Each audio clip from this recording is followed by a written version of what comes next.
अधिक महिन्यात दानधर्माला अक्षय पुण्य देणारे मानले जाते. शास्त्रानुसार या महिन्यात केलेल्या दानाचे फळ इतर सामान्य महिन्याच्या तुलनेत कैक पटीने जास्त मिळते. म्हणूनच याला पुण्य संचयाचा काळ म्हणतात. अधिक महिन्यातील दानाचे महत्त्व. विष्णू लोकाची प्राप्ती. अधिक महिना हा भगवान पुरुषोत्तमाचा महिना आहे. या काळात केलेले दान थेट ईश्वराला अर्पण होते आणि त्यामुळे साधकाला मृत्यूनंतर वैकुंठ लोकाची प्राप्ती होते. 33 या आकड्याचे महत्त्व.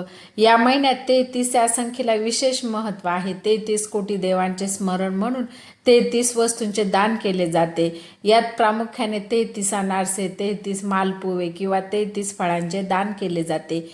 पापांचे क्षालन. मानवाकडून कळत न कळत घडलेल्या पापातून मुक्ती मिळवण्यासाठी आणि ग्रहाची पीडा कमी करण्यासाठी या महिन्यात दान करणे अत्यंत प्रभावी मानले जाते. अखंड लक्ष्मी प्राप्ती. अधिक महिन्यात दीपदान किंवा अन्नदान केल्याने घरात कधीही अन्नाची कमतरता भासत नाही आणि लक्ष्मी स्थिर राहते. जावयाला वाण देण्याची प्रथा. या महिन्यात मुलीच्या पतीला श्री विष्णूचे रूप मानून वाण दिले जाते. यामुळे कन्येचे सौभाग्य वाढते आणि दोन्ही कुळाचा उद्धार होतो असे मानले जाते. विशेष दान करण्याच्या वस्तू. तांब्याचे भांडे, गूळ, तूप, धान्य, वस्त्र आणि सुवर्ण. व्हिडिओ आवडल्यास व्हिडिओला लाईक करा, शेअर करा. चॅनलवर नवीन असाल तर चॅनलला नक्की सबस्क्राईब करा. धन्यवाद.